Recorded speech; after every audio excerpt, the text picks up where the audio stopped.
If you feel like you're constantly giving free consultations to potential clients in the hopes of that turning into a paid engagement, you might want to watch this video, because I'm going to show you the 2 simplest things you can implement today that will help you escape that trap of having people jump on a call with you, get free information, and then basically never offer to pay you for your time. But before that, my name is Mo, and I am the founder of WC Funnels. We're basically an agency specifically for independent B2B consultants who are either transitioning out of corporate and they're building their own independent consulting practice, or they already have a couple people on their team and they kind of want to grow even more.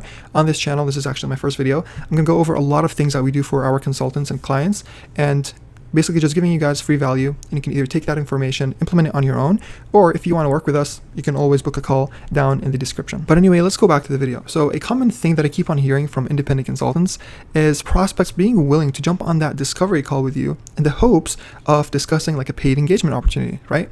And what ends up happening, you guys have that first discovery call and then a follow-up call, and sometimes even a third call completely for free, where they're asking you for a lot of technical information, and you know for a fact other people would pay for this expertise and for this time, but you're just willing to kind of go with the flow in the hopes of that turning into like a bigger engagement that is compensated. And sometimes what ends up happening is that these quote unquote coffee chats are now a regular cadence, and they basically never offer to pay for your time, and it just never develops into a paid engagement.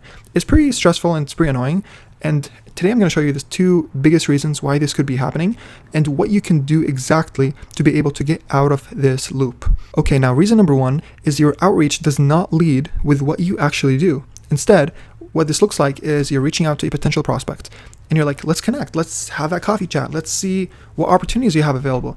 And what that does, it sets the tone for a call that doesn't have a clear outcome behind it. They're jumping on a call out of curiosity and not because they have a problem they know you can solve. And what that sets the tone for is a regular conversation and not a discovery call. So what ends up happening is that on that call, the problems that they actually do have, they're now asking technical questions about it. And you're not just going to reject that. You're going to answer, you're going to go with the flow, because maybe it could turn into potential engagement. That call ends, they get all this free value and all this expertise completely for free. And they're like, okay, I have everything I need to know. I can just implement it on my own, or I can just handle it internally. And by the way, I'm not saying there's anything wrong with providing free value. I think providing free value is one of the best ways you can build trust, and it's extremely powerful. Everyone should provide value for their business, right? But the thing is, there's different types of value you really want to offer. You don't want to be offering technical value, because that just confuses the prospect. Or what it does, if they're more technical, they're like, okay, now I have all the information, I can implement it on my own, or just have my internal team implement it. So you just end up losing clients. Now, a better way of providing free value is by changing their beliefs around what's possible instead of going into the technical weeds. For example, an IT consultant, if he's speaking with like an IT director in a mid-market tech company about data resiliency, he wouldn't be like, you need to download this software, you need to click this button, you need to onboard your team on it in this way. He wouldn't get into that technical detail. Instead, he can say, okay, this is how you make your department more data resilient. There's 3 areas that we need to focus on. And this area, we need to download a couple softwares, and he would move on to this next point and next point. I really like the idea of explaining your process in 3 pillars. And that way you don't get into technical weeds, but you still have like a strategic explanation to your solution and how you go about solving like problems. Okay, now that we talked about the first reason, which is your outreach isn't focused on an outcome, but rather like a vague call to action, like let's connect or let's have a coffee chat. What you can do here is in your message, or whenever you're having that conversation with a potential prospect, you want to focus on the outcome that you can help them achieve. Like if they are an IT company, you can help them. You can say, hey, by the way, I can give you like a full audit because I've been working with this company and I did ABC for them, and I would love to show you how we can do the same thing for you. Or another example of this is one of our clients. He's in the EV charging parts manufacturing space, and his previous like outreach messages had a simple let's connect, the same vague like call to action to jump on a call. But now what we ended up doing is actually looking at the solution that he offered. He actually built a software that helps sales reps answer technical questions on the spot instead of like reaching out to the engineers all the time and bombarding them with questions. And what ends up happening is that the sale ends up falling through because a technical question wasn't answered fast enough. That's a solution that he actually built. And the call to action, when we reached out to potential clients and potential engagement providers, is, hey, name, I saw that you are the job title at this company.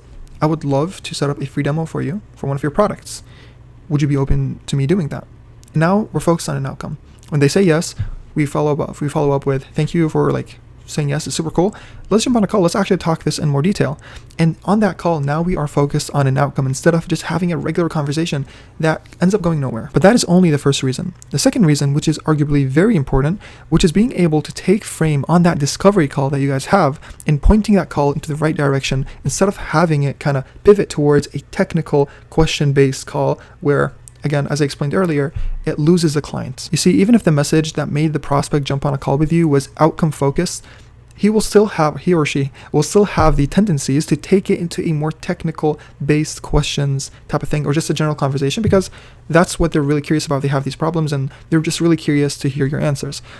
While that's okay if you are just trying to just have a regular conversation, if you really want to point that call towards a paid engagement, you don't want that to happen. Instead, you want to take frame. In that beginning of the call, just basically say, hey, it's been great connecting with you, and if you want, you can build some rapport. But after that, you just want to set frame. You just want to say, basically, this call is for us to understand your problem and see where we can actually help.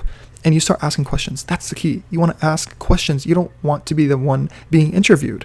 And the whole point of this is that you want to understand and make sure that the problem they have, you can genuinely solve. And you can only know that via questions.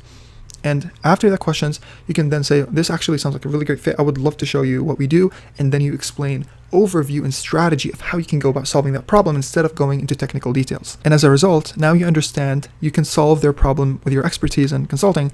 And they did not just get a free strategy consultation that either made them confused because you gave them so much steps and instructions, or if they're more technical, they can be like, thank you, I'm going to handle it internally. So just to kind of go over them again, basically the first reason is your outreach isn't focused on a specific outcome. What motivates a prospect to jump on a call isn't a problem they want solved, but rather just curiosity. The second reason is being able to take frame in that discovery call and leading it into the right direction. These are the main two reasons, and I promise if you're able to implement at least one of them, you're going to immediately see how you have more conversations turn into actual paid engagements, and you stop giving these free consultation calls. Again, I am not against giving free value. It's what I'm doing right here is giving free value basically. But there's a time and place, and there's a way you can do that to actually help the prospect instead of confuse them. That's going to be it for today's video. I hope you enjoyed it. And if you're an independent B2B consultant who has more than 5 years of experience and you want to grow your independent consulting practice, feel free to book a call below. Let's have that discovery call, and we can actually see if it's fit working together. If not, you can just take this value and try to implement on your own. Either way, hope this was helpful, and I'll see you in the next one.